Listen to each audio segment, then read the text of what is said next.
이 영상을 클릭하신 여러분은 발전에 관심이 많으신 분들일 겁니다. 아마 지금도 뭔가 시작하고 싶은 게 있을 거예요. 그게 부업일 수도 있고 새로운 기술일 수도 있고 운동이나 공부일 수도 있죠. 그럼 질문 하나 해보겠습니다. 언제 시작하실 건가요? 완벽하게 준비되고 시작하면 영원히 시작 못합니다. 직장인 10명 중 8명이 부업을 생각합니다.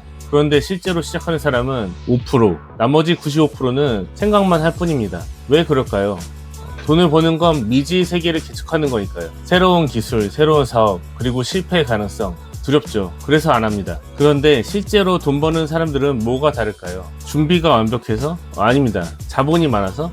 그런 사람도 있을 수도 있지만 아닙니다. 재능이 뛰어나서? 그런 사람들도 있겠지만 아닌 사람도 성공할 수 있습니다. 딱 하나가 다릅니다. 일단 시작해버렸다는 거. 유튜브 구독자 100만 명 넘는 크리에이터 중 70%가 첫 영상 퀄리티는 형편없었습니다. 스마트 스토어 월 1000만 원 버는 사람들 절반 이상이 첫 달 매출은 10만 원도 안 됐어요. 차이는 이겁니다. 준비가 안 됐는데 시작해버렸고, 그래서 어쩔 수 없이 배우게 됐다는 거. 오늘은 왜 어떤 사람은 실행하고 어떤 사람은 3년째 준비만 하는지 그 과학적 원리와 실천 방법을 알려드리겠습니다. 일단 어린아이가 자전거를 배우는 모습을 한번 상상해보세요. 그 아이는 왜 자전거를 탈까요? 시험 점수 잘 받으려고요? 당연히 아니죠. 그냥 배우는 그 자체가 재밌기 때문입니다. 자전거를 타는 게 재밌고 뭔가 새로운 걸 배우면서 느끼는 그 성취감 자체가 즐거운 거예요. 이게 바로 발전의 첫 번째 조건입니다. 바로 재미죠. 심리학자 칙센트 미하이라는 분이 있는데요. 이분이 몰입이라는 개념을 만드셨어요. 우리 뇌는 재미를 느낄 때 도파민이라는 물질이 분비되거든요. 이 도파민이 분비되면 학습 동기가 강화되고 해마라는 뇌 부위가 활성화되면서 기억력이 증가합니다. 심지어 전전두엽 피질까지 활성화돼서 창의적인 문제 해결 능력까지 좋아지는 거죠. 칙센트 마이아 교수가 그의 책 몰입의 즐거움에서 이런 말을 했습니다. 최고의 순간은 보통 누군가의 몸이나 마음이 한계까지 도전적인 일을 해내려고 자발적으로 노력할 때 발생한다. 멋진 말이죠. 최고의 순간은 자발적으로 노력하는 의지가 있을 때 생긴다는 겁니다. 그럼 실제로 이걸 어떻게 적용할 수 있을까요? 첫 번째는 마이크로 성취감을 만드는 겁니다. 영어 마스터하기 이런 큰 목표 말고요. 오늘은 영어로 피 주문하기, 이렇게 자꾸 구체적인 목표를 세우는 거예요. 두 번째는 게임합니다. 여러분 듀오링고 아시나요? 거기 보면 트릭이라고 연속 학습기를 보여줍니다. 그런 식으로 작은 목표 달성할 때마다 스스로에게 보상을 주는 거죠. 세 번째는 진행 상황을 시각화하는 겁니다. 운동할 때 몸무게만 재지 말고 내가 들 수 있는 무게가 얼마나 늘었나, 이걸 기록하는 거예요. 공부할 때도 책을 몇 페이지 읽었나 보다 내가 이해한 개념이 몇 개인가를 체크하는 거죠. 그런데 재미만 있으면 될까요? 아니에요. 발전의 두 번째 요건이 필요합니다. 바로 불편함입니다. 여러분 이런 경험 있으시죠? 한국에서 영어 공부 10년 했는데 외국 나가서 3개월 살면 그게 더 늘더라. 근데 왜일까요? 한국에서 영어 못하면 뭐 큰일 나나요?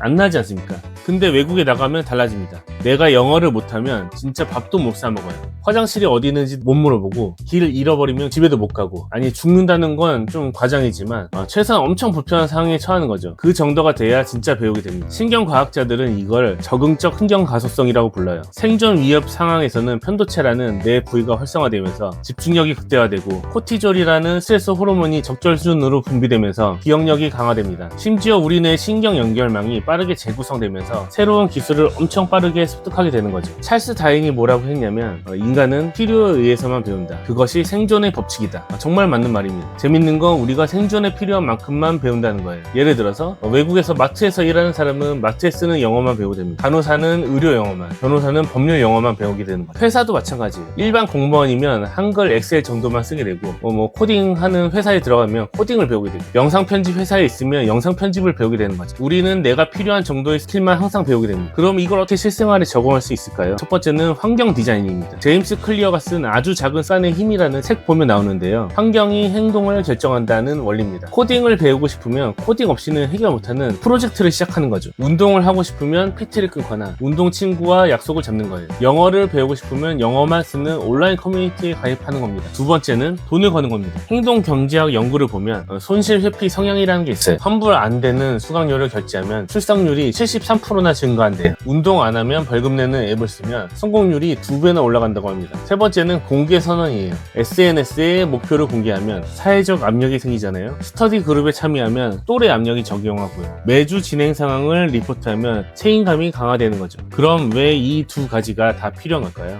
뇌과학적으로 한번 설명드려 보겠습니다. 재미라는 건 도파민 시스템이에요. 이건 내재적 동기를 만들어서 지속 가능한 학습을 가능하게 하는 거고, 장기 기억을 형성하고 창의성과 유연한 사고를 가능하게 합니다. 반면에 불편함은 스트레스 시스템이에요. 이거는 외재적 압박을 만들어서 즉각적인 행동을 유발하고 단기 집중력을 극대화시키고 생존 기술을 빠르게 습득하게 만들죠. 스탠퍼드 대학교의 앤드류 후보만 박사가 이런 말을 했습니다. 도파민은 원하는 것을 만들고 스트레스는 필요한 것을 만든다. 진짜 학습은 이 두 가지가 동시에 작용할 때 일어난다. 제가 생각하는 최적의 학습 공식은 이겁니다. 효과적인 학습은 재미 70%에 적절한 불편함을 30% 더한 거예요. 너무 재미만 있으면 진지함이 결여되고 피상적인 학습만 하게 되고요. 반대로 불편함만 있으면 번아웃이 오거나 학습을 피하게 되거든요. 그럼 구체적으로 어떻게 적용할 수 있는지 몇 가지 케이스를 보겠습니다. 먼저 영어 학습입니다. 잘못된 학습 방법은 뭐냐면 문법책만 보는 거예요. 솔직히 이거 재미도 없고 안 봐도 되는 당장 큰일 나는 것도 아니지 않습니까? 그래서 3일 보다가 책장에 굳게 모셔놓게 되는 거죠. 아니면 미드 보면서 영어 공부한다는 분들 계시는데 이것도 함정입니다. 처음엔 영어 공부한다고 시작했는데 어느새 한글 자막 켜놓고 넷플릭스 정주행 중인 자신을 발견하게 됩니다. 이것도 재미는 있지만 불편함이 없어서 실력이 잘 안 늘어요. 올바른 방법은 이겁니다. 내가 관심 있는 분야에 영어 콘텐츠를 보내는 거예요. 게임 좋아하면 게임 유튜브 영상을, 요리 좋아하면 영어 레시피 영상을, 그리고 외국인과 주 1회 화상 수업 예약을 해버리는 겁니다. 돈 내고요. 이게 불편함을 줘요. 월요일 저녁 8시에 예약했으면 일요일 저녁부터 식은땀 나기 시작하거든요. 내일 뭐라고 말하지? 이러면서. 근데 이게 진짜 효과가 있습니다. 운동도 똑같아요. 잘못된 방법 첫 번째, 유튜브에서 복근 만들기 7분 운동, 이런 거 저장만 100개 해놓는 거. 저장했다고 복근 생기면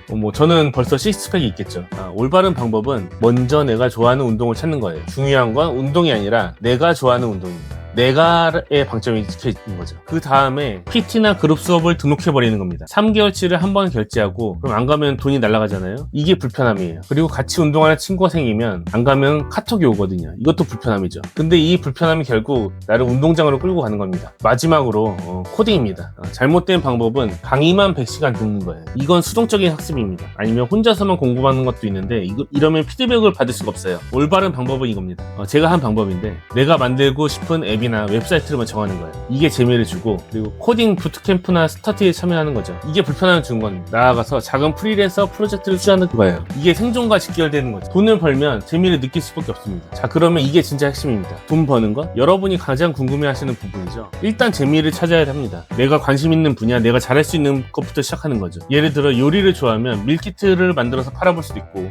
글 쓰는 걸 좋아하면 블로그나 브로치 시작할 수도 있고, 영상 편집을 할 줄 알면 프리랜서로 시작할 수 있어요. 이게 재미입니다. 근데 여기서 끝나면 안 됩니다. 불편함을 만들어야 됩니다. 그래야 진짜 시작하거든요. 첫 번째 방법은 작게라도 시작해버리는 겁니다. 완벽하게 준비가 안 돼도 괜찮습니다. 크몽이나 프리랜서 플랫폼에 프로필을 올려버리는 거예요. 그럼 어떻게든 일이 들어와요. 준비 안 됐는데 일이 들어오면 그때 배우는 겁니다. 이게 불편함입니다. 두 번째는 돈을 걸어버리는 겁니다. 예를 들어서 쇼핑몰을 하고 싶다. 그럼 일단 스마트 스토어 개설하고 첫 상품 10개 사입해버리는 거예요. 돈이 묶여버리면 팔아야 하지 않습니까? 이게 불편합니다. 이게 나를 움직이게 만드는 겁니다. 세 번째는 공개 선언하는 겁니다. 주변 사람들한테 나 이거 시작했어 얘기해버리는 거죠. 그러면 주변 사람들이 어떻게 돼가? 이런 질문이 들어와요. 이것도 불편합니다. 근데 이 불편함이 나를 계속 움직이게 만듭니다. 여기서 중요한 게 뭐냐면 돈을 버는 건 미지의 세계를 개척하는 거예요. 처음엔 다 두렵고 모르는 게 천지입니다. 그게 정상이에요. 아무도 처음부터 다 아는 사람 없습니다. 근데 회사 다니면서는 이런 미지의 세계를 개척할 일이 없지 않습니까? 매일 똑같은 일하고 똑같은 월급 받고 편한데 성장은 없는 거죠. 그래서 나를 변화에 밀어 넣어야 됩니다. 새로운 사업을 시작하든가 새로운 기술을 배워서 적용시킨다든가 이런 환경을 스스로 설계하는 거예요. 이게 바로 환경 설계입니다. 나를 불편한 곳에 밀어 넣는 겁니다. 그럼 뇌가 알아서 적응해요. 생존을 위해서요. 첫 번째, 재미는 도파민을 만들고 지속 가능한 동기를 제공합니다. 두 번째, 불편함은 생존 본능을 자극해서 즉각적인 행동을 만듭니다. 세 번째, 환경 설계가 전부예요. 캐롤 드웨기라는 심리학자가 쓴 마인드셋이라는 책에 이런 말이 나옵니다. 재능은 시작일 뿐이다. 진짜 성장은 적절한 환경에서 끊임없이 도전할 때 일어난다. 자, 여러분, 오늘부터 딱 하나만 하세요. 내가 배우고 싶은 것을 재밌게 그리고 안 하면 불편한 환경으로 만드는 겁니다. 여러분이 발전하지 못한 건 의지가 약해서가 아니라 단지 환경 설계를 잘 못했을 뿐입니다. 제가 오늘 이 영상을 만든 이유도 결국 이 두 가지 때문이에요. 영상 만드는 게 재밌고 그리고 불편하거든요. 영상을 만들지 않으면 불편한 환경을 만들었습니다. 저희 아내에게 1일 1영상을 만든다고 선언했기 때문에 저한테 불편함으로 다가오는 겁니다. 오늘부터 재미와 불편함 이 두 가지 엔진을 장착하세요. 여러분의 성장이 가속화될 겁니다. 그리고 구독과 좋아요 눌러주시면 제 성장의 불편함이 더 커집니다. 다음 영상에서 만나겠습니다.